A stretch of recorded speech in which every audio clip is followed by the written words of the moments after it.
Bab ke-61. Masih sakit? Tanya lembut Marvin sembari mengelus pundak Xavier yang terekspos, karena saat ini Xavier hanya menggunakan tank top tanpa tali dan Marvinlah yang menyuruhnya agar luka di pundak punggungnya tidak tergores atau tertekan oleh bajunya sendiri, dan Xavier menggelengkan kepalanya sebagai jawabannya. Jujur saja saat ini Xavier merasa malu karena dirinya harus memakai tank top seperti ini di hadapan Marvin karena memang dia tidak biasa untuk memperlihatkan tubuhnya kepada siapapun, sekalipun pada Marvin. Meskipun mereka berdua sering tidur bersama, namun mereka hanya sekedar tidur, tidak lebih untuk melakukan hal di luar batasan mereka berdua. Para gadis Savientro memang tidak pernah memakai pakaian terbuka karena mereka memang bukan tipe cewek yang suka memamerkan tubuhnya. Kecuali pada saat misi waktu itu, dan itu pun karena terpaksa hanya demi kesuksesan sebuah misi mereka. Kenapa? Tanya kembali Marvin menarik dagu Xavier agar menatap ke arahnya karena Xavier sedari tadi menundukkan kepalanya. Malu, cicit Xavier membuat Marvin terkekeh pelan mendengarnya. Kenapa harus malu? Ya malulah, Ven, kan belum terbiasa. Ya udah berarti harus dibiasakan. Xavier langsung membelahkan matanya ketika mendengar ucapan Marvin, sedangkan Marvin sudah tersenyum lebar dengan wajah tengilnya. Sika, mesum banget sih lo. Kesal Xavier dengan wajahnya yang sudah memerah malu. Siapa yang mesum coba? Gue cuma bilang dibiasakan biar terbiasa malah dibilang mesum. Kekeh Marvin di akhir kalimatnya. Sama aja itu mesum, ketus Xavier yang beranjak ingin membaringkan tubuhnya, namun pinggangnya langsung ditahan oleh tangan Marvin. Gue nggak mesum sayang, kalau mesum itu kayak gini. Ujar Marvin dengan suara beratnya, mendekatkan wajahnya pada wajah Xavier, lalu menyatukan bibirnya pada bibir Xavier. Marvin menuntun Xavier agar membalas ciumannya hingga membuat Xavier terbuai dalam permainan Marvin dan tanpa sadar mengalungkan tangannya pada leher Marvin. Tangan Marvin pun tak tinggal diam, dia menyusupkan tangannya ke dalam tank top Xavier dan mengelus lembut punggung dan perut ratanya. Deshan kecil keluar dari mulut Xavier membuat nafsu Marvin semakin menggebu, dan tanpa sengaja tangan Marvin sudah berada di atas gundukan kembar Xavier yang lumayan berisi dan sangat pas di tangannya. Marvin melepaskan ciumannya dan beralih pada leher jenjang Xavier, meninggalkan banyak tanda kepemilikan di sana, dan Xavier pun tak mampu lagi menahan mulutnya untuk tidak mengeluarkan suara laknatnya. Ven, stop! Xavier tersadar ketika Marvin sudah mulai tak terkendali dengan tangannya yang langsung menghentikan tangan Marvin yang sudah bergerilya di atas dadanya. Shit! Umpat Marvin yang langsung tersadar dan menjauhkan dirinya dari tubuh Xavier, lalu mengusap kasar wajahnya untuk menyadarkan kembali dirinya. Xavier memejamkan matanya merasa sangat malu dengan apa yang baru saja mereka berdua lakukan, dan dia langsung menarik selimutnya untuk menutupi seluruh tubuhnya. Marvin beralih menatap Xavier dengan perasaan bersalahnya, dan dia mendekati Xavier yang membelakanginya dan membungkus dirinya dengan selimut. Sayang, sorry gue kebablasan. Gue gak bisa nahan diri gue. Gue minta maaf. Sesal Marvin menundukkan kepalanya menatap Xavier yang masih membelakanginya, dan Xavier pun hanya diam tak menjawab, membuat Marvin menghela nafasnya. Xavier bukannya tidak mau menjawab, dia hanya sedang mencoba untuk mengatur detak jantungnya yang berdetak kencang dan mengatur nafasnya yang masih memburu dengan perasaannya yang masih sangat malu untuk berbicara dan melihat pada Marvin. Sayang, panggil Marvin mencoba kembali untuk meminta maaf pada Xavier. Tidur, Ven, ujar datar Xavier yang langsung membuat Marvin membuang nafasnya kasar, dan dengan tidak ikhlas dia membaringkan tubuhnya menghadap Xavier yang masih membelakanginya. Di pagi harinya, Soa baru terbangun dan tidak mendapati Al di sampingnya, lalu dia berdiri untuk mencari Al dan bertepatan pintu balkon terbuka yang membuat Soa berpikir jika Al sedang berada di balkon kamar. Dan benar saja Al sedang berdiri, menyenderkan kedua tangannya pada pagar balkon dengan menampilkan raut wajahnya yang seakan sedang memikirkan sesuatu. Zora memeluk Al dari belakang membuat Al langsung tersenyum hangat dan membalikkan tubuhnya untuk membawa Zora ke dalam dekapannya. "Ada yang mengganggu pikiranmu?" tanya lembut Zora. "Gak ada sayang." Zora melepaskan pelukannya dan menatap manik tajam Al Yurulain. Al menangkup wajah Zora dan mengecup lama bibir Zora, lalu beralih menatap sendu wajah cantik Zora. "Aku harus balik ke Indonesia," ujar Al yang masih menangkup kedua pipi Zora sembari mengelusnya lembut. "Ada masalah?" Terjadi pemberontakan besar-besaran di beberapa wilayah Rubicon dan mereka juga berhasil mensabotase beberapa gudang persenjataan milik Rubicon. Jelas Al membuat Zora menautkan kedua alisnya. "Aku tahu apa yang sedang kamu pikirkan. Aku yakin pikiranmu sama dengan pemikiranku. Aku akan cepat mengurusnya dan akan segera kembali untukmu. Atau aku yang akan menyusulmu," balas Zora dengan senyum miringnya. Al juga menyunggingkan senyuman miringnya dan menarik tengkuk Zora untuk menyatukan kembali bibirnya. Kali ini bukan hanya kecupan, namun Al melumat lembut bibir Zora. Zora mengalungkan tangannya pada leher Al dan tentunya ia membalas lumatannya hingga mereka berdua terbuai dengan pagutan mereka berdua. Setelah beberapa menit, Zora menepuk-nepuk dada Al karena dirinya sudah kehabisan nafas, dan Zora memang tidak pernah bisa untuk mengimbangi ciuman Al. Lalu dengan tak rela Al melepaskan ciumannya. "Oh, kamu mau bunuh aku ya?" ketus Zora yang langsung menghirup udara sebanyak-banyaknya untuk mengatur kembali nafasnya yang terengah-engah. Al hanya terkekeh pelan mendengarnya. "Maaf sayang, habisnya bibir kamu candu banget sih," balas Al sembari mengusap pelan bibir Zora yang membengkak akibat ulahnya. "Sika, udah aku mau mandi dulu." Kesal Zora yang langsung melangkahkan kakinya menuju kamar mandi, dan Al hanya terkekeh geli menatap kepergian Zora. Dia merasa lucu melihat wajah kesal Zora yang menurutnya sangat menggemaskan. "Mereka akan mengambil alih wilayahnya," ucap seseorang di seberang sana yang sedang melakukan panggilan telepon dengan Tuan Max. "Lalu apa yang harus aku lakukan?" tanya bingung Tuan Max. "Serahkan saja." "Apa-apaan kamu ini? Bagaimana bisa aku menyerahkannya begitu saja setelah aku dengan susah payah mendapatkannya?" balas Tuan Max yang tidak terima jika dia harus menyerahkan begitu saja apa yang telah dia dapatkan dengan susah payah. "Lagian kau sudah mendapatkan semua senjatanya kan? Lalu untuk apa kawasan itu?" "Tentu saja untuk memperluas wilayah kekuasaanku. Untuk saat ini kau tidak akan bisa.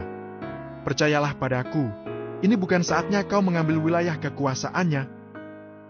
Tuan Max menghela nafasnya dan menyetujui apa yang dikatakan olehnya.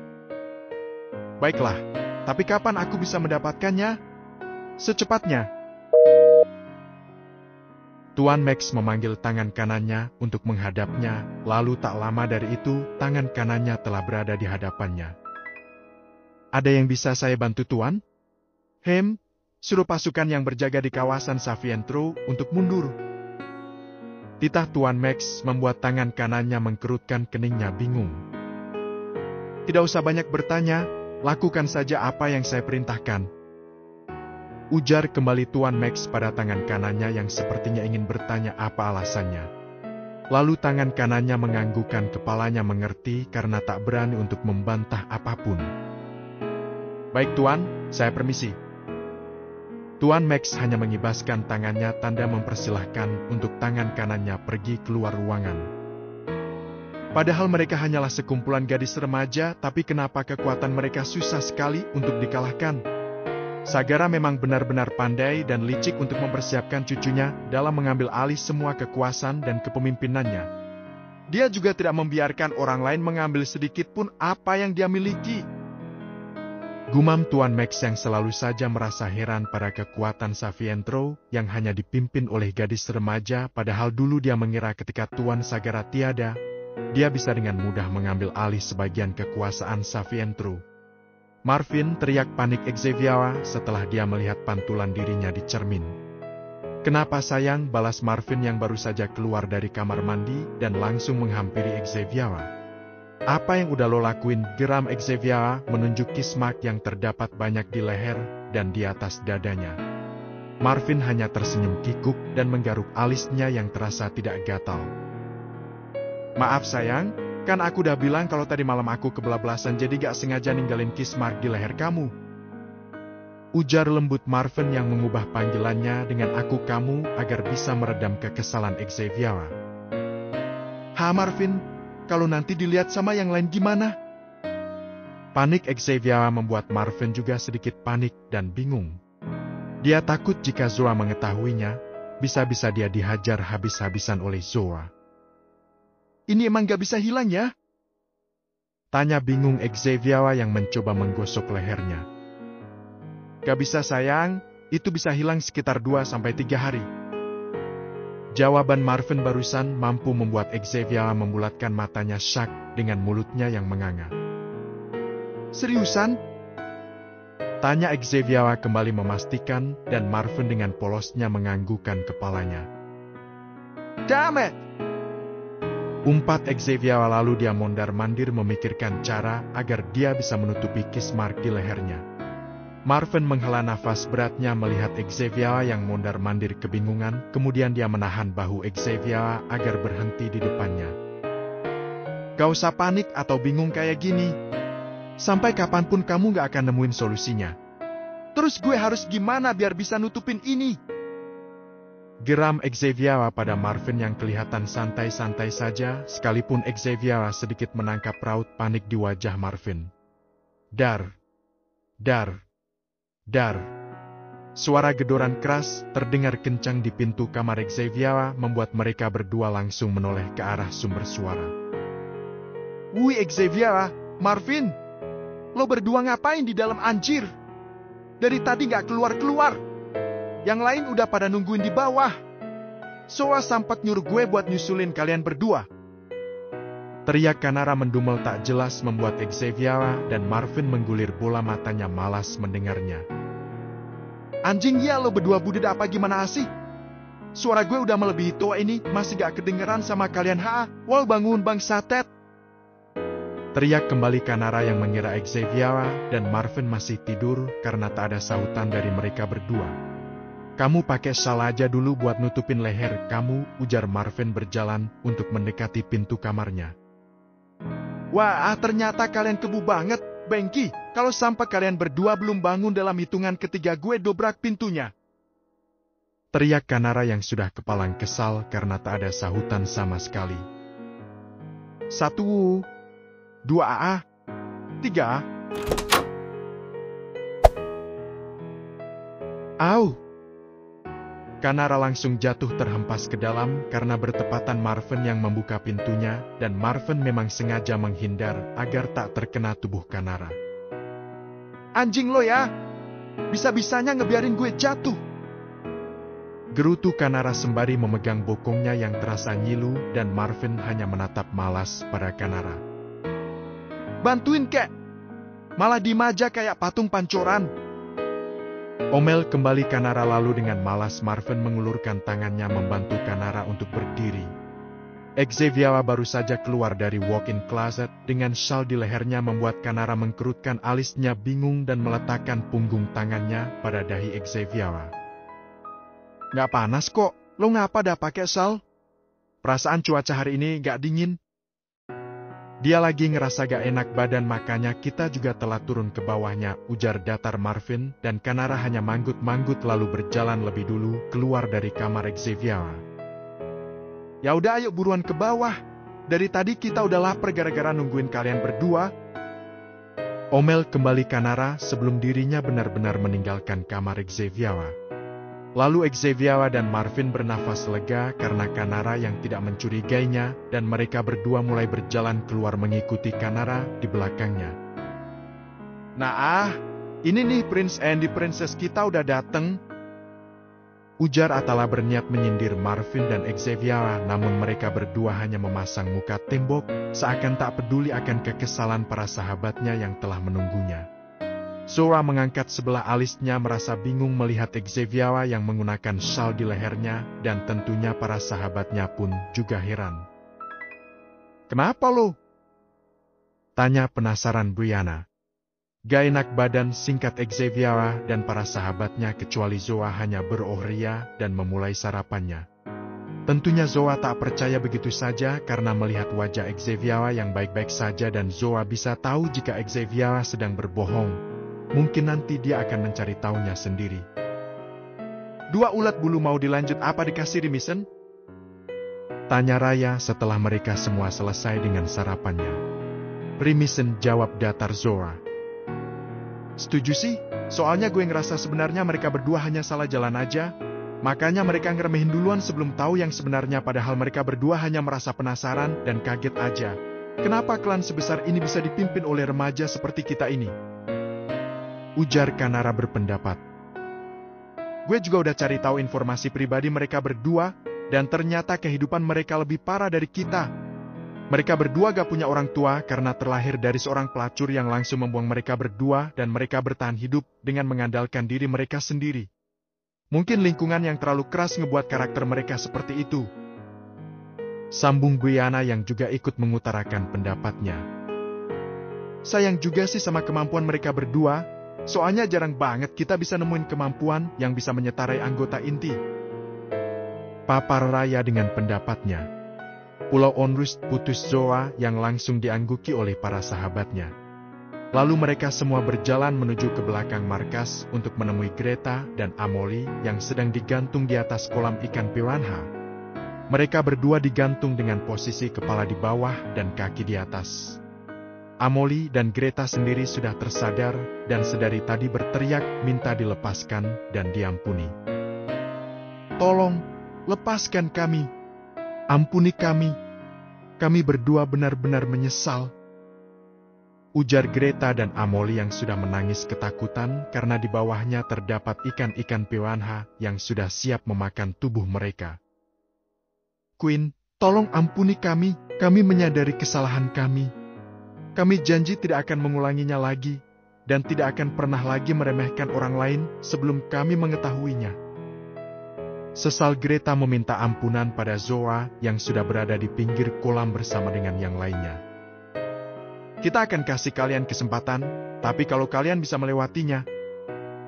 Ujar Raya membuat mereka berdua menoleh ke arahnya. Kami akan memanfaatkan kesempatan itu Nona, tolong lepaskan kami. Minta lemah Amelie yang sudah merasa tak sanggup untuk terus-terusan digantung dengan posisi seperti ini. Oke. Kalian akan dikirimkan ke Pulau Onrus dan kalian akan bertahan hidup dan menebus kesalahan kalian di sana selama 1 bulan lamanya. Jika kalian berhasil melewatinya, kalian akan dibawa kembali ke markas ini. Jelas Raya yang langsung diangguki cepat oleh mereka berdua. Baik Nona, kami akan melakukan apapun untuk menebus kesalahan kami. Para inti Savientro hanya tersenyum smog mendengarnya. Mereka berdua belum tahu saja jika Pulau Onrus merupakan pulau yang sangat ditakuti dan dihindari oleh siapapun. Karena siapapun yang tinggal di sana, tak jarang yang bisa untuk mempertahankan hidupnya. Mereka memilih untuk mengakhiri hidupnya daripada harus bertahan hidup di sana. Sekalipun hanya 1 bulan, bagi mereka yang tinggal di sana serasa hidup 1 tahun lamanya. Pulau Onrus sendiri merupakan pulau pribadi milik Savientro. Pulau itu memang dikhususkan untuk para pengkhianat yang menginginkan pengampunan untuknya. Di sana mereka akan bekerja dengan siksaan yang menyakitkan, makan hanya 1 kali, tidur hanya 2 jam setiap harinya, dan mereka tidak akan pernah bisa melarikan diri dari pulau itu karena pulau itu dikelilingi dengan berbagai macam hewan buas peliharaan Savientro yang ditugaskan berjaga di sekeliling Pulau Onrus. Jadi untuk mendapatkan pengampunan dari Savientro, bukanlah hal yang mudah untuk mereka dapatkan. Greta dan Amelie sudah dilepaskan dan mereka berdua akan segera dikirimkan menuju ke Pulau Onrus. Bab ke-62. Para inti Rubicon dan Savientro sedang berjalan menuju ruang diskusi untuk membahas kepulangan inti Rubicon hari ini ke Indonesia. Srit. Zora menarik Shal Xavier ketika mereka telah sampai di ruang diskusi. Zora sudah sangat penasaran apa yang disembunyikan oleh Xavier dan memang bertepatan Xavier berada di sampingnya. Semua mata membola dengan mulut yang menganga merasa sangat syak dengan apa yang mereka lihat. Sedangkan Xavier sudah memejamkan matanya malu dengan menundukkan kepalanya. Marvin sudah dibuat kelabakan melihatnya, namun dia tetap berusaha untuk tetap menampilkan wajah datarnya sekalipun hatinya sudah was-was akan tatapan tajam dari Zoa yang mengarah padanya dan Xavier. Al sendiri hanya terkekeh pelan akan kelakuan sahabatnya yang satu ini. Ternyata Marvin lebih pro dari gue, haha. Batin Al terkekeh geli. Xavier! Panggil Zora dengan penuh penekanan membuat Xavier menatap takut-takut pada Zora. Gu, jelasin! Potong Zora dengan tegasnya membuat Xavier menghela nafas panjangnya dan berusaha tenang untuk menjelaskannya pada Zora. Sedangkan yang lainnya hanya diam saja tak berani untuk menyela ataupun membuka suaranya. Gue sama Marvin gak ngelakuin hal yang seperti kalian pikirkan, ujar Xavier yang masih menjeda penjelasannya, membuat Zora mengangkat sebelah alisnya. Gue gak melampaui batasan kita. Tadi malam, Marvin hanya kebablasan dan gue juga terbawa suasana, tapi pada akhirnya gue juga langsung tersadar dan bisa berhentiin dia. Gue berani sumpah kalau kita gak sampai ngelakuin itu. Cicit Xavier di akhir penjelasannya karena merasa malu pada para sahabatnya yang sudah mengulum senyumannya, namun tak berani untuk tertawa karena Zoa yang sedang berada di mode singanya. Yakin? Tanya datar Zoa memicingkan matanya dengan bersedekap dada menatap Xavier dan Marvin. Mereka berdua langsung menganggukkan kepalanya cepat sebagai jawabannya. Zora menghela nafasnya kasar, lalu menatap tajam pada Marvin. Kalau sampai lo ngulangin lagi, gue potong burung lo di hadapan Xavier. Glik. Marvin bahkan para sahabatnya pun meneguk kasar ludahnya. Sekalipun Al dibuat mengumpat, mendengar ucapan kekasihnya sendiri, shit. Kenapa cewek gue selalu bawa-bawa masa depan? Batinnya. Gue akan berusaha, jawab Marvin yang sudah bisa menormalkan kembali wajahnya. Harus! Tegas Zora yang langsung membuat Marvin tersenyum kikuk. Gue janji, pasrah Marvin dan para sahabat Zoa terkekeh geli menatap wajah pasrah Marvin yang sangat jarang terlihat. Jadi kalian mau balik hari ini? Tanya Brianna memulai pembicaraan mereka dan inti Rubicon hanya menganggukkan kepalanya. Kenapa kamu gak bilang ke aku kalau kamu mau balik hari ini? Tanya Kanara pada Jeffran. Kita baru dapat kabar tadi pagi pukul 4. Jawab lesu Jeffran. Sebenarnya inti Rubicon belum ingin balik ke Indonesia tanpa para gadisnya. Namun mereka juga tidak bisa membiarkan pemberontakan yang terjadi di wilayahnya. Mereka harus turun langsung karena para bawahannya tidak bisa lagi untuk menghandlenya. Kita akan cepat mengurusnya dan segera kembali lagi ke sini, ucap Atala memandangi wajah Brianna, membuat Brianna juga menatap ke arahnya. Sorry kita gak bisa bantu kalian, di sini masih belum stabil buat kita tinggalin, apalagi hari ini kita mau ambil kembali kawasan Savientro yang kemarin Tuan Max ambil. Ujar Raya. Kita ngerti, kalian jaga diri baik-baik di sini. Balas Kalandra memegang tangan Raya sembari tersenyum hangat kepadanya. Kalian juga jaga diri baik-baik di sana, balas Raya yang juga tersenyum balik menatap pada Kalandra. Sudah Papa? Tanya Xavier yang langsung diangguki oleh para inti Rubicon. Sudah, kita berangkat sekarang. Ucap Marvin yang mulai berdiri dari duduknya, lalu diikuti oleh yang lain karena mereka harus segera kembali sekarang juga karena keadaan di Indonesia sudah tidak bisa dikondisikan lagi, jadi mereka tidak ingin keadaannya tambah kacau jika terus-terusan dibiarkan. Mereka memasuki mobilnya masing-masing dan menuju ke landasan milik Savientro yang tak jauh dari markas utama dan inti Rubicon akan menggunakan jet pribadi milik Savientro untuk kembali ke Indonesia. Di dalam mobil, Al tak melepaskan genggaman tangannya pada tangan Zoa, sembari tangan satunya fokus mengemudi. I will miss you so much baby, ucap Al dengan suara beratnya. Me too, balas Zoa yang langsung menatap Al sembari memberikan senyuman hangatnya, lalu Al mengecup lama tangan Zoa dengan dirinya yang tetap fokus mengemudikan mobilnya. Sesampainya di sana, mereka semua keluar dari mobil dengan menggandeng pasangannya masing-masing. "Hati-hati," pesan Raya pada Calandra yang langsung menganggukkan kepalanya. "Lo juga, kabari gue kalau ada apa-apa," balas Calandra, dan Raya hanya tersenyum sebagai balasannya. Kanara memeluk erat tubuh Jeffran seakan tak mau jika ditinggalkan. "Jangan lama-lama," minta Kanara dengan suara yang sedikit bergetar seperti menahan tangisnya. "Aku akan segera kembali," balas lembut Jeffran sembari mengelus rambut Kanara. "Jaga diri baik-baik dan jaga kesehatan lo," pesan Brianna pada Atala. "Lo juga, jangan sampai gue denger lo terluka ataupun sakit di sini," balas Atala sembari membawa Brianna ke dalam dekapannya, dan Brianna tersenyum tipis mendengarnya. "Cepat kembali," ucap Xavier pada Marvin yang berada di depannya. "Pasti," balas Marvin tersenyum tipis memandangi wajah cantik Xavier. "Jangan sampai ada yang terluka," pesan Zora pada Al. "Aku usahakan," balas Al tersenyum hangat sembari mengusap pelan pipi Zora. Lalu para inti Rubicon mulai memasuki jet pribadi milik Savientro dengan perasaan yang lumayan berat untuk meninggalkan para gadisnya. Sedangkan para inti Savientro menatap sendu kepergian kekasihnya sampai jet yang mereka tumpangi sudah tak terlihat lagi. Cabut, titah Xavier yang mulai berjalan mengikuti Zoa yang sudah melangkahkan kakinya menuju mobilnya. Lalu mereka berlima mengemudikan mobilnya kembali menuju ke markas utama. Sesampainya di markas, inti Savientro mulai menyiapkan beberapa pasukannya untuk mengambil kembali kawasan mereka dan sebagian akan ditugaskan untuk menyerang bisnis dan klan Tuan Max. Tentunya mereka tidak akan pernah berlarut-larut dengan kesedihannya karena ditinggal oleh kekasihnya. Itu bukan tipe mereka banget. Zoa memang sudah tidak akan memberikan pengampunan pada Tuan Max, karena dia sudah melampaui batasannya, dan Zoa tidak akan memperdulikan dan menghargai kembali Tuan Max yang merupakan sahabat dekat kakeknya. Xavier yang akan memimpin untuk mengambil kembali kawasannya dengan dibantu oleh Raya. Sedangkan Zoa yang akan memimpin untuk menyerang markas dan bisnis Tuan Max.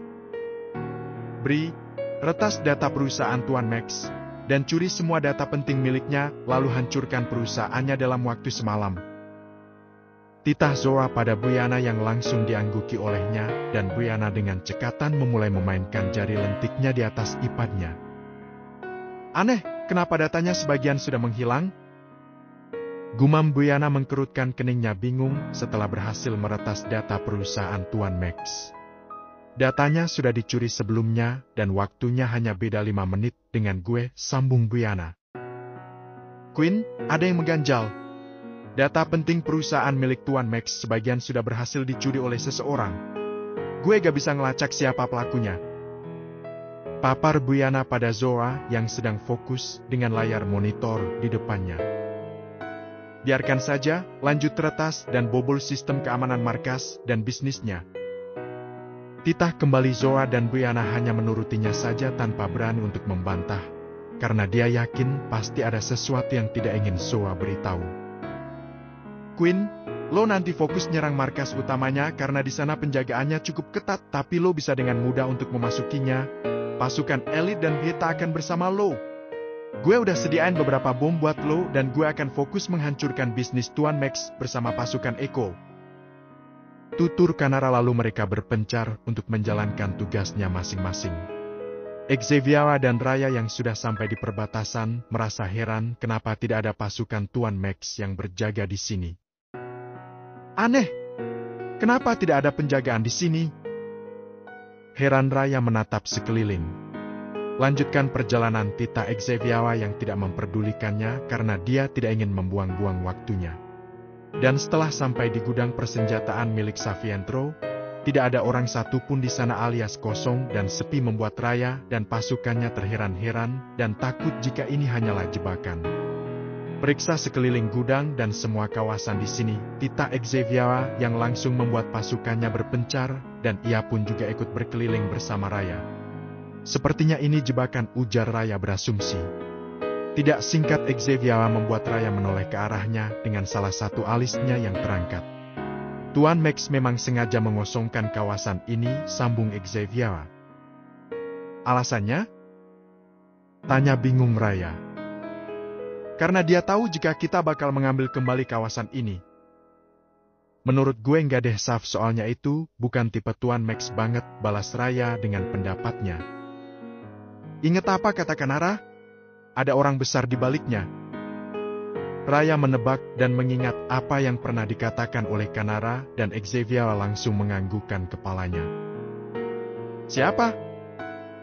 Tanya kembali Raya dan Xavier hanya mengedikkan bahunya tanda tidak tahu. Kita bantu Queen dan yang lainnya. Sisakan pasukan untuk berjaga di sini. Ujar Xavier yang berjalan keluar dan memasuki mobilnya diikuti Raya di belakangnya yang sudah memerintahkan pasukannya untuk ada yang berjaga di sini. Sesampainya di markas Tuan Max, mereka berdua melihat Queen-nya yang sedang menggila di sana dan mereka langsung berlari ikut bergabung untuk membantu membantai pasukan Tuan Max. Zora melayangkan katananya dengan lihai dan langsung menebas kepala dan badan semua pasukan Tuan Max yang menghalangi jalannya.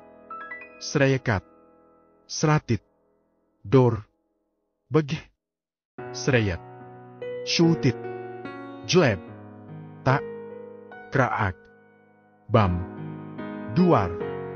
Suara tebasan, tembakan, tusukan, dan bom begitu memekikan telinga, dan Zora pun tak menghiraukan itu, malah dia merasa begitu semangat dengan seringgainya mendengar jerit kesakitan dari mulut musuhnya. Pertumpahan darah tidak bisa terelakkan lagi. Sudah banyak mayat bertumpukan di markas Tuan Max, dan sebentar lagi Zora dan pasukannya memenangkan pertempuran ini. Di dalam, Tuan Max sudah dibuat ketakutan dan kebingungan. Sedari tadi dia mencoba menghubungi seseorang yang tidak mengangkat panggilannya sama sekali. Sial! Kemana dia? Kenapa dia tidak mengangkat panggilanku sama sekali? Apa dia hanya menjebakku dan memanfaatkanku? Sialaan! Dasar brengsek! Murka Tuan Max menghancurkan semua barang yang ada di dalam ruangannya. Tuan Max memang sedang berada di markasnya dan awalnya dia ingin kembali ke kantornya. Namun baru saja dia melangkahkan kakinya keluar, dia sudah disuguhkan pemandangan lautan manusia di depan markasnya dan membuatnya langsung kembali menuju ruangannya, serta mengunci rapat agar tidak ada yang bisa memasukinya, apalagi ruangannya juga harus melewati pintu rahasia yang tidak diketahui oleh siapapun. Aku harus bagaimana sekarang? Aku tidak ingin mati sia-sia di sini. Panik Tuan Max mondar-mandir di dalam ruangannya sendiri. Enggak, saya yakin jika mereka tidak akan bisa menemukan keberadaan saya.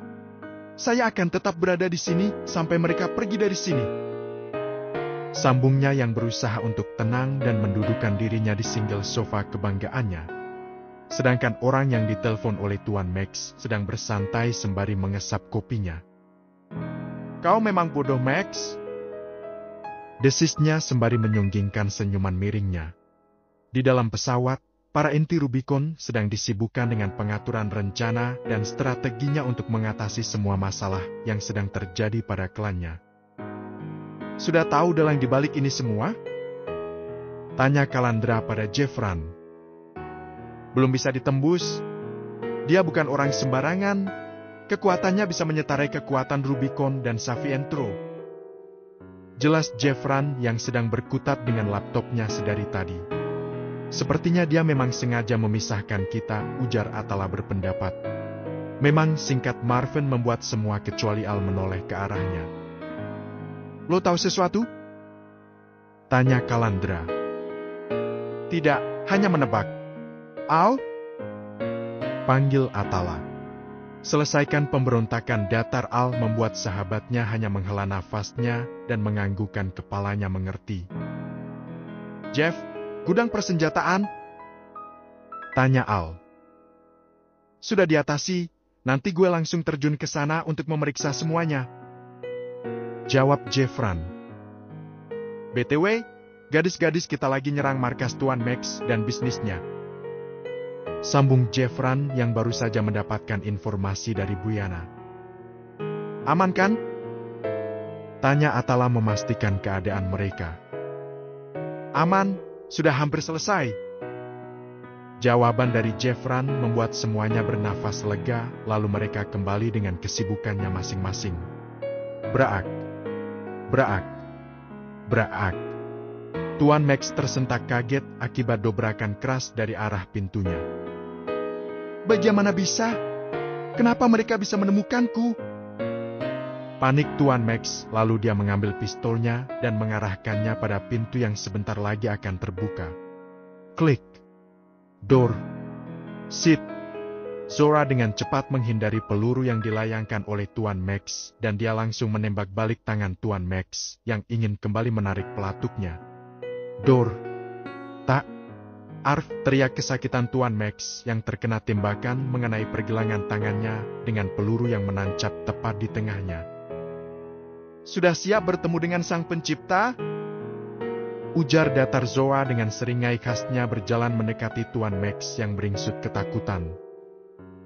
Jangan mendekat, atau saya akan menembakmu. Ancam Tuan Max yang kembali mengambil pistolnya yang terjatuh ke bawah dan menodongkannya tepat di depan Zoa.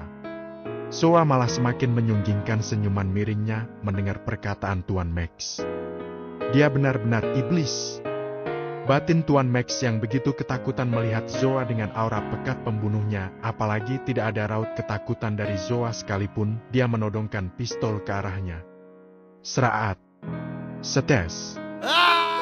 Jerit Tuan Max yang menggelegar di ruangannya karena Zoa menebas satu tangannya yang memegang pistol, membuat pistolnya jatuh bersamaan dengan tangannya yang sudah terputus.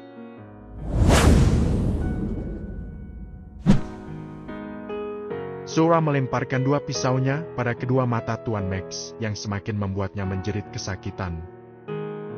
Ampun, ditolongi ampuni saya. Mohon Tuan Max dengan nafasnya yang sudah tercekat. Sedangkan Zoa tak mengindahkannya, dia mengeluarkan belatinya lalu menusukkan belatinya pada seluruh badan Tuan Max. Jleb, jleb, jleb, jlib, jleb, jleb, dor.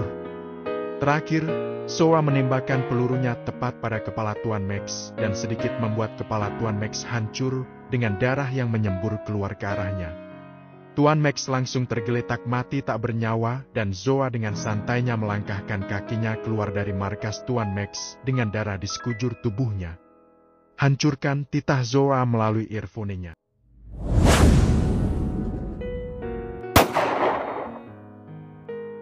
Bunyi ledakan terdengar begitu nyaring setelah Zoa beserta pasukannya telah menjauh dari markas Tuan Max. Zoa menyunggingkan senyuman smirknya, lalu mengemudikan mobilnya melesat pergi keluar dari kawasan Tuan Max. Ralat sekarang kawasan ini sudah menjadi milik Safi Entro. Xavier, Raya dan pasukannya mengikuti Zoa di belakangnya. Bab ke-63. Kanara dan Brianna juga sudah berhasil membumi hanguskan bisnis Tuan Max. Kanara beserta pasukan Eko menghancurkan gudang persenjataan Tuan Max yang tidak seberapa itu, dan gudang pembuatan serta penyimpanan obat-obatan terlarang milik Tuan Max juga sudah dibakar oleh mereka. Beberapa klub milik Tuan Max juga sudah dihancurkan oleh Brianna dan pasukan Elva yang ikut bersamanya. Anda salah cari lawan Tuan Max, desis Brianna tersenyum miring menatap kepulan asap yang melalap klub Tuan Max. Lalu Kanara dan Brianna mulai meninggalkan kawasan Tuan Max dan kembali menuju ke markas utama. Dar, Jlib, Tak, Beg, Set, Krik, Prang, Bruk, Dor. Al dengan santainya melayangkan pisau dan pistolnya secara bersamaan, membabat habis seluruh pasukan musuh yang sudah membuat kekacauan di wilayahnya. Tak peduli ratusan musuh di depannya, Al tetap tenang dengan wajah datarnya dengan seringai khas di bibirnya. Marvin dan Atala juga ikut membantu menghabisi semua musuhnya dibantu oleh pasukan inti Rubicon, membuat musuh yang melakukan pemberontakan tersisa sedikit dan ada sebagian yang memilih untuk mundur daripada harus mati sia-sia di tangan Rubicon. Beg, Krek, Brak. Siapa yang sudah nyuruh lo? Dingin Marvin setelah berhasil melumpuhkan pemimpin dari pasukan pemberontak. Ampun Suen, Sha. Dor. Ucapannya terpotong karena peluru yang menghunus jantungnya dan langsung membuatnya mati tak bernyawa. Marvin langsung menatap tajam pada seseorang yang menembaki pemimpin tersebut, dan tersangka pelaku penembakan langsung melarikan diri dengan cepat hingga tak mampu untuk pasukan Rubicon untuk mengejarnya karena dia sangat gesit dan lincah. "Biarkan saja, nanti kita bisa menangkapnya dan mencari tahu sendiri," ujar Atala yang langsung diangguki oleh Marvin. "Bereskan!" titah Al setelah selesai membantai habis semua pelaku pemberontakan hingga tak tersisa, lalu Al berjalan santai menuju mobilnya dengan darah yang sudah mengenai seluruh tubuhnya. Marvin dan Atala juga langsung mengikuti Al di belakangnya. Sedangkan Jeffran dan Calandra sedang mengurus gudang persenjataan Rubicon yang berhasil disabotase oleh seseorang. "Bagaimana?" tanya Calandra pada Jeffran yang sedang berkutat dengan komputer di depannya. "Sudah hampir selesai memperbaiki semuanya dan akan kembali normal seperti semula," jawab Jeffran yang tak mengalihkan pandangannya dari monitornya. "Gue juga udah cek sekitar gudang, sudah aman dan terkendali," ujar Calandra lalu dia mengambil ponselnya untuk mencoba menghubungi Atala, ingin memastikan mereka sudah selesai apa belum. "Gimana?" tanya Calandra setelah panggilannya sudah tersambung dengan Atala. Dan jawab singkat Atala di seberang sana. "Good job! We're done too. Langsung ke markas. Oke?" "Cut. Klik. Finish," ucap Jeffran yang sudah menyelesaikan pekerjaannya. "Markas Jeff," ajak Calandra sembari berjalan keluar dari gudang persenjataan, lalu diikuti Jeffran di belakangnya. Markas Rubicon. Para inti Rubicon sedang berkumpul di ruang diskusi setelah mereka selesai membersihkan dirinya masing-masing. "Kemungkinan dia akan bergerak kembali," ujar Jeffran memulai pembicaraan. "Kenapa pergerakannya tidak bisa dibaca dan diketahui sama sekali?" heran Atala. "Masih belum bisa menembus datanya?" tanya Calandra tak menghiraukan ucapan Atala dan Jeffran hanya menggelengkan kepalanya lemah. "Dia selalu memakai data palsu yang terus-terusan membuat orang-orang kebingungan menemukan data aslinya," balas Jeffran membuat para sahabatnya menghela nafasnya lelah. Para inti Rubicon belum mengistirahatkan tubuhnya sama sekali, karena setelah sampai di Indonesia, mereka langsung bergerak untuk mengurus semua kekacauan yang terjadi. Mereka tentunya tidak akan menunda-nunda pekerjaan mereka sekalipun rasa capek dan letih menyerang tubuh mereka. Mereka tak memperdulikannya. Yang penting misinya selesai dengan cepat. "Apa yang sebenarnya dia inginkan?" tanya Marvin yang kini ikutan bersuara. "Ada dua kemungkinan, kehancuran Savientro atau Rubicon, karena dia sama-sama melancarkan serangannya dengan menggunakan nama orang lain tanpa harus dia yang turun langsung menggunakan namanya sendiri," jelas Jeffran dengan pendapatnya sendiri setelah dia mengumpulkan data-data yang sudah ia cari. "Al, gue yakin lo pasti tahu sesuatu," ucap Calandra menatap pada Al yang sedari tadi hanya diam saja memperhatikan pembicaraan mereka. "Gue belum yakin," jawab datar Al membuat para sahabatnya mengkerutkan keningnya bingung. "Kenapa? Siapa yang lo curigai?" tanya berbarengan Marvin dan Calandra. "Istirahat. Lanjut nanti," titah Al yang tak mengindahkan pertanyaan kedua sahabatnya, lalu dia beranjak lebih dulu meninggalkan para sahabatnya. Al dan Zoa sama-sama misterius. Mereka berdua sebenarnya tahu dan sudah merencanakan sesuatu, tapi mereka memang tidak pernah mau untuk memberitahukannya. Tutur Atala berpendapat menatap kepergian leadernya. "Tahu dari mana lo?" tanya Jeffran penasaran. "Gue sempat teleponan sebentar sama Brianna dan dia ngasih tahu kalau Zoa sepertinya tahu sesuatu," balas Atala. "Mereka berdua punya cara tersendiri buat nyelesain masalah kita," ujar Calandra yang juga ikut berpendapat.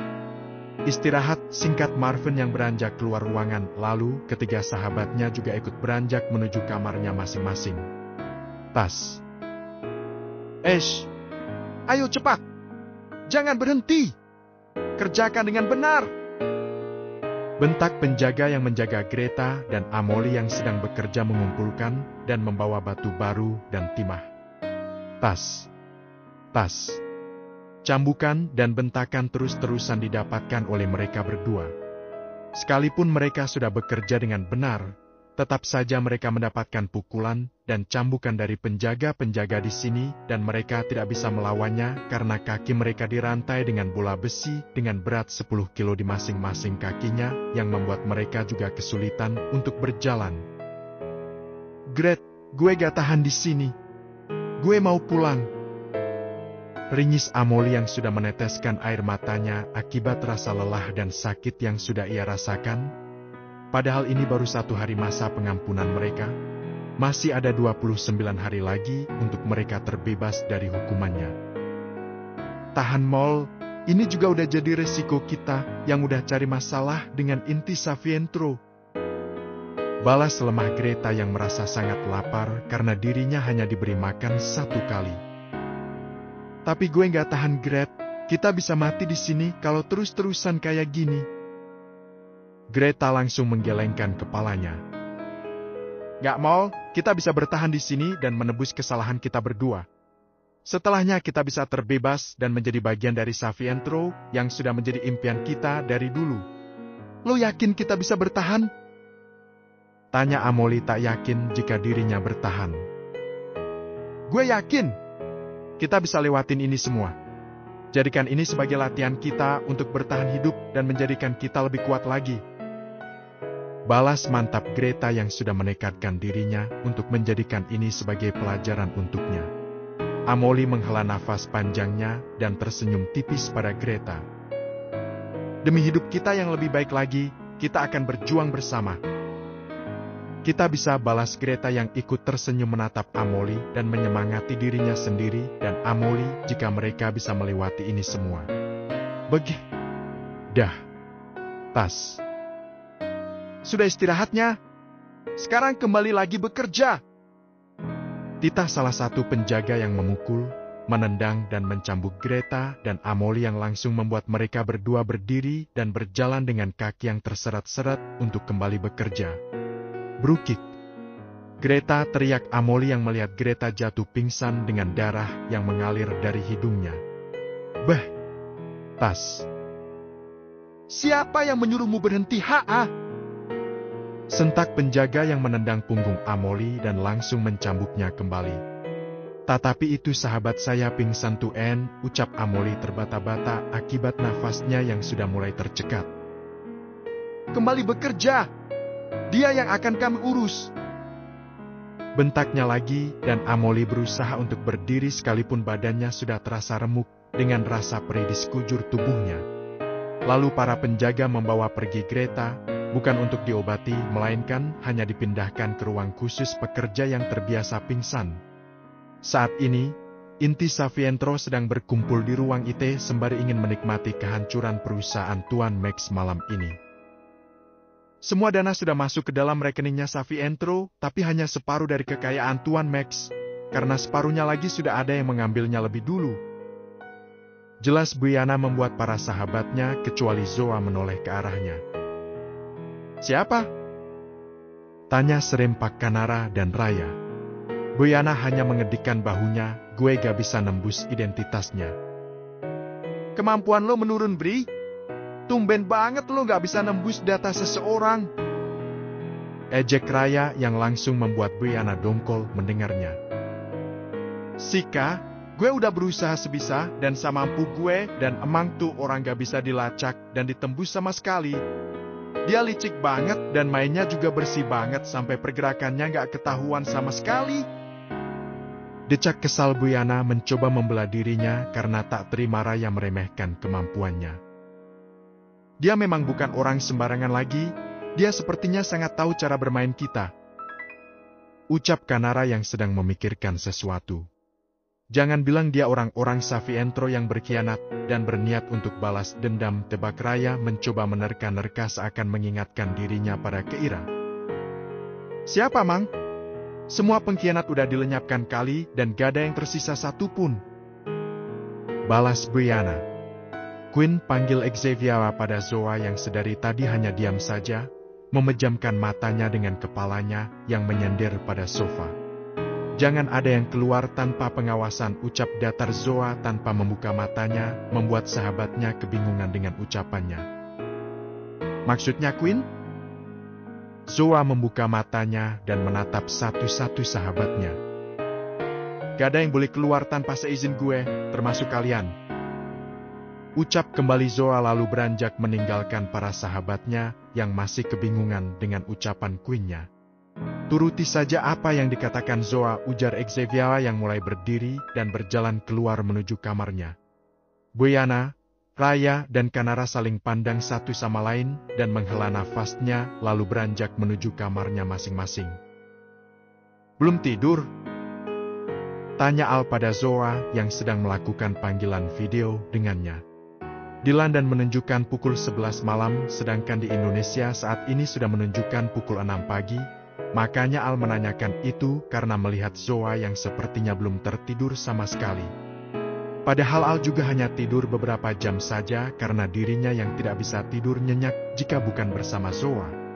Belum ngantuk, jawab datar Zoa. Tidur sayang, ini sudah larut. Suruh lembut Al. Zoa tersenyum tipis mendengarnya. Good luck for today. Al juga ikut menyunggingkan senyum manisnya. Good night baby. Zoa tak menjawab, dia hanya membalas dengan senyum manisnya juga lalu mematikan sambungan teleponnya kemudian mulai mencoba untuk memejamkan matanya untuk menenangkan sebentar pikirannya. Bab ke-64. Al, di perbatasan barusan terjadi pengeboman yang merusak beberapa fasilitas di sana. Sebagian lak juga hancur. Terang Jeffran yang baru saja menghampiri Al setelah dia mendapatkan informasi dari pasukannya. Ada yang hilang? Tanya datar Al dan Jeffran langsung menggelengkan kepalanya. Gak ada, sepertinya dia hanya membuat kekacauan dan tidak berniat untuk mencuri. Mendengar itu, Al tak menjawab lagi. Dia berjalan keluar menuju mobilnya untuk pergi ke sana dan para sahabatnya pun juga turut ikut membuntutinya. Sesampainya di sana, mereka bisa melihat kekacauan yang terjadi. Gue cek sekitar, ujar Kalandra sembari melangkahkan kakinya menjauh dari para sahabatnya. Lo yakin kita cuma diem aja? Tanya Atala pada Al yang sedang memperhatikan sekitar. Kasih tahu kita siapa dia Al, biar kita bisa mikirin sama-sama untuk mengatasi semua masalah ini. Jangan paksain buat lo mikirin masalah ini sendiri. Sambung Jeffran. Uncle Smith, singkat Al, membuat ketiga sahabatnya mengkerutkan keningnya bingung. Siapa? Tanya datar Marvin. Tetua Savientro. Mendengar itu, ketiga sahabatnya tambah dibuat kebingungan. Banyak pertanyaan di dalam benak mereka, namun di sini bukanlah tempat yang pas untuk menanyakan itu. Tidak ada yang mencurigakan di area sekitar. Tapi kenapa penempatan bom bisa di tempat yang sangat strategis? Kenapa pergerakannya tidak terbaca sama sekali padahal tempat itu sangat mudah untuk menangkap hal-hal yang mencurigakan? Papar Kalandra setelah selesai mengecek di area sekitar. Ghost in the dark, ucap datar Al membuat para sahabatnya membulatkan matanya kaget. Tentunya mereka tahu siapa dia, sekalipun tidak pernah tahu nama asli dan wajah aslinya. Namun julukannya sangat terkenal di kalangan dunia bawah dan tidak ada yang bisa mengalahkan permainan bersih dan gesitnya dalam melancarkan rencananya. Maka dari itu, dia mendapatkan julukan Ghost in the Dark karena dia seperti hantu di kegelapan yang tidak pernah bisa terlihat dan terbaca, serta kekejaman pun tidak pernah bisa diragukan lagi. Jadi Uncle Smith itu Ghost in the Dark? Tanya kaget Jeffran. Hem Al sebagai jawabannya. Pantes lo gak bisa nembus data dirinya Jeff, Ghost in the Dark yang lo lawan. Ujar Atala yang langsung membuat Jeffran mengangguk-anggukan kepalanya tanda menyetujui. Kenapa lo gak bilang dari awal? Tanya heran Kalandra. Belum yakin, jawab singkat bin datar Al membuat Kalandra menghela nafasnya lelah. Kita lanjut di markas aja, saran Marvin yang langsung diangguki oleh para sahabatnya.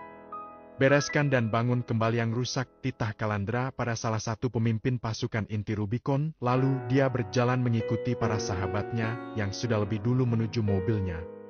Zoa yang sedang tertidur langsung membuka matanya tiba-tiba karena telinganya mendengar langkah kaki seseorang yang mengendap-ngendap. Sekalipun suaranya hampir saja tak terdengar, namun Zoa masih bisa mendengarnya karena tingkat kepekaannya yang sangat tinggi. Mata Zoa membola ketika melihat seseorang yang sangat familiar di depannya. Uncle Smith?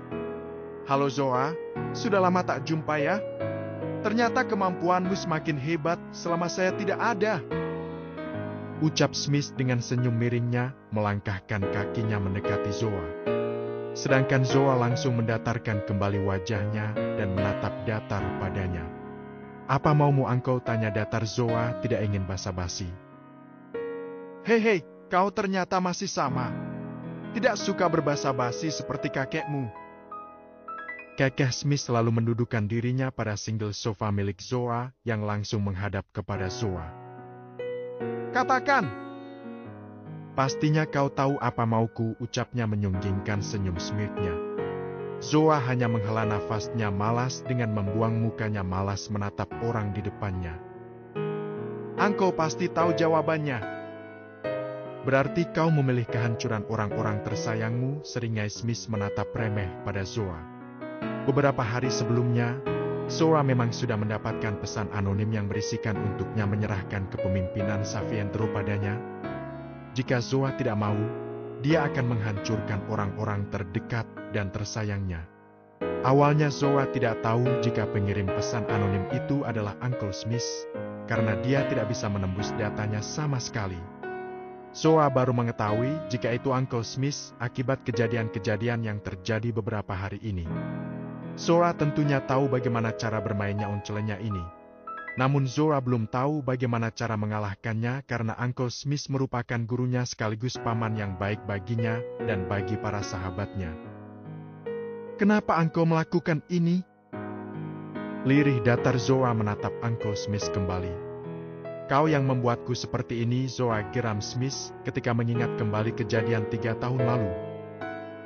Tapi ini semua kakek yang memutuskan. Bukan aku Uncle, dan aku juga tidak bisa membantahnya. Kau seharusnya bisa membujuk kakekmu. Aku sudah melakukannya. Bohong! Kakekmu pasti akan selalu mendengarkanmu. Aku tidak bohong Uncle. Aku sudah membujuk kakek untuk menyerahkan kepemimpinannya padamu. Uncle tahu sendiri, saat itu aku hanyalah remaja yang masih berumur 15 tahun. Mana bisa aku memimpin klan sebesar ini? Aku tahu diri Uncle, makanya aku selalu meminta Uncle untuk tidak meninggalkanku, karena aku masih butuh bantuan Uncle untuk membimbingku. Jelas panjang lebar Zoa menatap sendu pada Uncle Smith, namun Uncle Smith menggelengkan cepat kepalanya. Aku sudah mengabdikan seumur hidupku untuk Savientro, dan aku juga selalu setia dengan kakekmu. Tapi kenapa dia dengan teganya menusukku dari belakang dengan menjadikanmu sebagai pemimpin Savientro? Padahal kakekmu selalu membuatku seakan-akan akulah yang akan menggantikannya. Sentak Smith dengan emosinya yang sudah menggebu-gebu. Dan kau Zoa, padahal aku sudah menganggapmu sebagai putriku sendiri, tapi kenapa kau malah mau-mau saja untuk menggantikan posisi kakekmu padahal masih ada saya yang bisa menggantikannya? Kau langsung bisa memberikannya padaku, bukan? Aku gak bisa berbuat apapun, Uncle. Aku hanya menjalankan amanah kakek untukku, dan aku tidak bisa mengingkari janjiku. Lirih datar Zoa sembari menutup matanya, merasa sangat lelah dengan apa yang sekarang dia alami. Zoa berpikir, dia lebih baik menghadapi 1000 musuh daripada harus berhadapan dengan orang-orang yang dulunya adalah orang kepercayaan Savientro. Kemarin Keira dan sekarang Uncle Smith, yang notabenenya dulu seorang deputy leader Savientro, sekaligus tangan kanan kakeknya. Tentunya itu akan lebih menguras pikirannya. Dia lelah, tapi dia tidak bisa untuk mengadu pada siapapun. Dia selalu dituntut untuk menjadi wanita kuat dan tangguh yang tak terkalahkan. Zoa selalu mempertahankan itu di dalam dirinya. Kau yakin bisa menang berhadapan denganku? Tanyanya dengan seringai khasnya menatap remeh pada Zoa.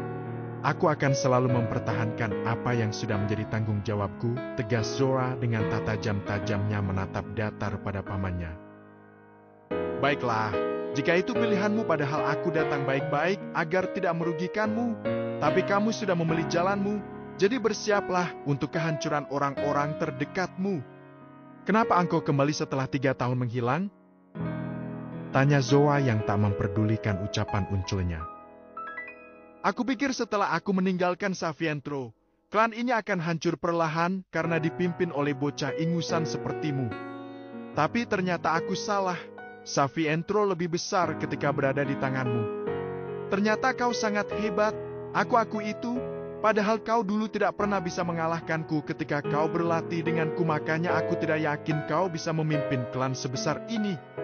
Jadi sekarang aku hanya ingin mengambil hakku untuk menjadi pemimpin Savientro yang sudah kau ambil. Engkau tidak punya hak apapun di sini.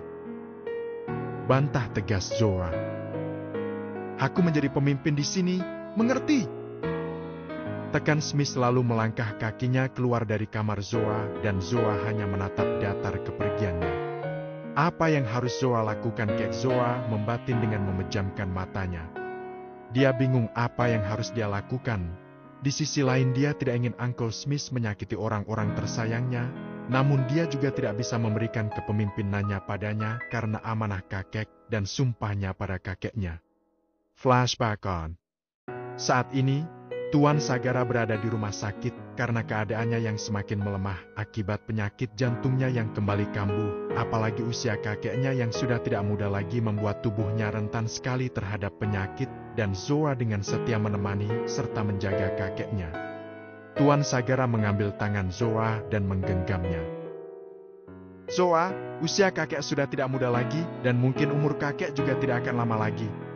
Jadi kakek minta padamu untuk mengambil alih kepemimpin Savientro ya nak? Minta lemah Tuan Sagara kepada cucunya. Umur kakek masih panjang kok, jangan berbicara seperti itu. Lalu untuk kepemimpinan Savientro, kenapa harus Zoa yang mengambil alihnya? Kenapa gak Uncle Smith aja kek? Bukannya Uncle Smith yang memang akan menjadi pengganti kakek? Balas lembut Zoa dengan penuh perhatian pada kakeknya. Kau cucuku, darah daging dari putriku sendiri.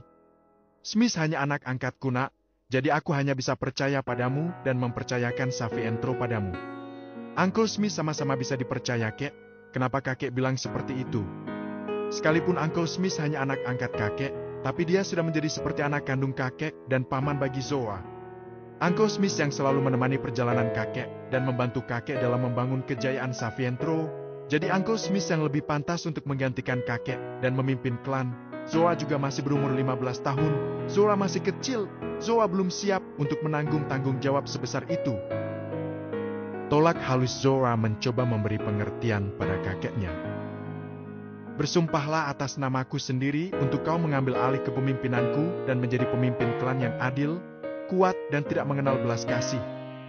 Jagalah Savientro dengan seluruh hidupmu. Jadikan Savientro menjadi penguasa yang tidak akan pernah terkalahkan oleh siapapun. Minta Tuan Sagara meletakkan tangan Zoa di atas kepalanya tanpa memperdulikan ucapan Zoa. Zoa hanya terdiam mendengarnya. Dia bingung tapi dia tidak bisa menolak jika kakeknya sudah memberikan amanah padanya. Berjanjilah padaku nak, minta sekali lagi Tuan Sagara pada Zoa, hanya diam saja. Zoa menarik dalam nafasnya sembari memejamkan matanya untuk memperkuat tekad dan pilihannya. Aku bersumpah atas nama kakek untuk menjalankan semua amanah yang sudah kakek berikan padaku dan aku berjanji akan menepati janjiku dan tidak akan pernah mengingkarinya. Tuan Sagara tersenyum mendengarnya lalu menurunkan tangan Zoa dari kepalanya. Terima kasih nak, kau memang cucuku. Aku percayakan ini semua padamu. Kakek yakin kamu pasti bisa. Besok kakek akan menyerahkan kepemimpinan kakek padamu. Kenapa besok kek? Kenapa cepat sekali? Heran Zoa. Lebih cepat lebih baik. Zoa hanya menghela nafas panjangnya dan hanya bisa menerima apa yang dikatakan kakeknya. Apa Uncle Smith akan marah padaku, batin Zoa dengan perasaan bersalahnya pada Uncle Smith, karena dia sangat tahu jika Uncle Smith ingin sekali menggantikan kakek untuk menjadi pemimpin Savientro. Flashback off. Bab ke-65. Saat ini inti Rubicon sedang berada di ruang diskusi, namun belum ada yang memulai pembicaraan karena mereka masih berperang dengan pikirannya masing-masing. Cukup susah untuk menghadapi musuh sekarang ini, Ghost in the Dark. Bagaimana coba agar bisa menangkapnya? Orang dan tempatnya saja susah untuk ditemukan. Dia selalu bergerak tanpa sepengetahuan musuh atau lawannya. Dalam sejarah belum pernah dia terkalahkan. Dia termasuk tetua di kalangan mafia yang masih belum bisa ditaklukkan oleh jajaran mafia lainnya. Jadi, apa rencana lo sekarang? Tanya Atala yang memecah keheningan yang ada. Lawan kita kali ini bukan lawan sembarangan yang sangat susah untuk ditemukan. Kita tidak bisa mengikuti permainannya sama sekali. Balas Jeffran berpendapat. Sebenarnya di sini kita hanya dibuat terpisah aja dengan inti Savientro karena itu memudahkannya dalam melancarkan rencananya. Kalau kita terus-terusan berada di sampingnya, mungkin saja itu membuatnya kesulitan untuk melancarkan semua rencananya karena kekuatan kita jadi nyatu. Jadi gue berpikir di sini dia hanya berbuat kekacauan agar kita tetap berada di sini. Papar Kalandra setelah memahami keadaan yang sudah terjadi. Berarti inti Savientro sekarang lagi dalam bahaya? Tanya Atala yang langsung diangguki oleh Kalandra. Kemungkinan besarnya iya, karena dia hanya ingin mengambil alih kepemimpinan Savientro dari Surakan. Semuanya terdiam mencerna semua yang telah dikatakan oleh Kalandra. Kita harus balik ke London, ujar datar Marvin dan langsung diangguki oleh ketiga sahabatnya yang langsung setuju dengannya. Sedangkan Al masih terdiam dengan pikirannya sendiri. Dertit. Al langsung mengangkat teleponnya setelah mengetahui jika Zoa yang menghubunginya dan dia langsung beranjak menjauh dari sahabatnya. Al panggil Zoa di seberang sana. Kenapa sayang? Balas lembut Al yang seketika merubah raut wajahnya dari datar menjadi tatapan sendu. Uncle Smith, singkat Zoa yang langsung membuat Al menautkan kedua alisnya dengan perasaannya yang mulai khawatir. Are you okay? Zoa menghela nafas panjangnya dan mulai menceritakan apa yang sudah terjadi antaranya dengan Uncle Smith. Al mengepalkan tangannya marah sembari mendengar cerita Zoa. Matanya sudah memerah menahan amarahnya. Aku balik sekarang, ujar datar Al, lalu mematikan panggilannya sepihak tanpa menunggu jawaban dari Zoa. Al berjalan memasuki ruang diskusi kembali dengan emosinya yang masih meluap, membuat para sahabatnya kebingungan melihatnya. Ada apa, Al? Tanya penasaran Jeffran. Ke London sekarang, singkat Al yang langsung meninggalkan kembali para sahabatnya yang masih kebingungan mendengarnya, kecuali Marvin yang juga ikut berdiri dan mengikuti Al di belakangnya. Maksudnya apa? Tanya Atala dengan otaknya yang masih mencerna perkataan Al. Kita balik ke London sekarang, jelas Kalandra lalu dia beranjak mengikuti kedua sahabatnya. Ayo, ngapain bengong lo? Ajak Jeffran pada Atala yang masih tidak beranjak dari duduknya. Kita balik ke London sekarang? Tanya ulang Atala untuk memastikan kembali. Ya anjir, otak lo lemot banget sih. Kesal Jeffran yang langsung menarik tangan Atala karena tak sabar akan kelemotan Atala yang biasanya terjadi pada dirinya. Balik sekarang nih. Sekarang ini juga? Atala kembali bertanya membuat Jeffran naik darah. WTF? Iya Tuan Atalarik Mavendra A. Lo kenapa sih anjir? Otak lo lagi bermasalah ya? Biasanya gue juga yang lemot, kenapa sekarang malah jadi lo yang tell me? Udah ayo buruan nanti kita ditinggal sama bos. Omel Jeffran dengan kekesalannya, lalu berjalan keluar diikuti oleh Atala di belakangnya. Atala sebenarnya hanya bingung saja, karena dia pikir mereka baru saja kembali dari London, dan sekarang mereka harus kembali lagi ke London. Mohon maaf ini, London nyebrang negara bukan nyebrang kota. Tapi demi keselamatan para gadisnya mereka rela melakukan apapun untuk para gadisnya Hoho. Pagi hari di markas utama Savientro sudah dihebohkan oleh suara cempreng Kanara. Beria NNA, teriak kesal Kanara yang mampu membuat semua sahabatnya menutup telinganya. Apaan sih, Nah? Gak usah teriak-teriak kayak gitu, ini bukan hutan. Dan gue gak sebudi gitu sampai lo harus teriak kayak gini. Sentak kesal Buyana mendelikan matanya kesal pada Kanara. Lo ngambil coklat gue. Gimana gue nggak teriak? Balikin nggak coklat gue? Minta Kanara dengan penuh kekesalannya. Puk. Ih, berisik banget lo. Cuma karena coklat aja lo harus menggemparkan satu markas. Sinis kesal Raya yang baru saja menimpu Kanara dengan botol kaleng. Raya, gak usah ikut campur. Teriak kembali Kanara dengan kekesalannya yang sudah menggebu dan membuat para sahabatnya kembali menutup telinganya karena teriakan Kanara lagi. Buyana dan Raya sudah mengumpati Kanara di dalam hatinya dengan berbagai macam hewan di kebun binatang. Sedangkan Zora dan Xavier hanya menatap malas pada Kanara. Balikin gak coklat gue? Minta kembali Kanara pada Buyana yang sudah menatap kesal padanya. Udah gue makan. Balas ketus Buyana dan langsung membuat Kanara membulatkan matanya dengan mulut yang menganga. Ketika Kanara kembali ingin berteriak, Raya dengan cepat menyumpal mulut Kanara dengan roti yang sedang dipegangnya. Teriak lagi gue sumpel mulut lo pakai sambal, ancam Raya pada Kanara yang sudah melepehkan roti di mulutnya dan berniat untuk memarahi Raya. Udah nak, nanti lo tinggal beli lagi. Ujar Xavier yang sudah pusing melihat drama di depannya. Tapi Saf, penjualan coklat itu terbatas. Gue kemarin sampai ngewar sendiri buat dapetin itu coklat. Balas sedih Kanara yang sudah mendudukkan dirinya di sofa. Gitu aja kok repot. Gue nanti yang ngewarin. Kayak orang susah aja lo. Sinis Buyana.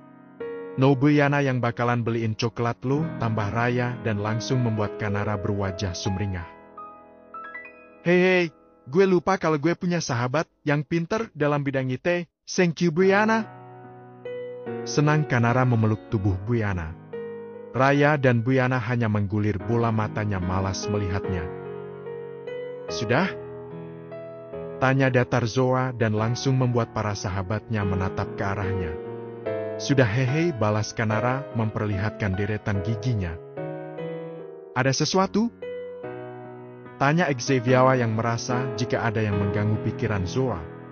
Zoa menghela nafasnya pelan dan menatap satu-satu para sahabatnya. Ia sebenarnya takut jika sahabatnya tidak terima jika Uncle Smith lah yang menjadi musuhnya saat ini karena Zoa tahu sebaik apa Uncle Smith dalam menjaga dan mendidik mereka berlima. Uncle Smith kembali, ujar datar Zoa. Kapan? Kok gue nggak ngeliat? Ada di mana sekarang Uncle? Tanya beruntun Kanara yang merasa senang mendengarnya karena di antara mereka berlima Kanara lah yang paling manja terhadap Uncle Smith. Kembali dalam maksud apa Zor? Tanya Buyana yang merasa heran kenapa Uncle Smith kembali setelah 3 tahun lamanya menghilang tanpa kabar.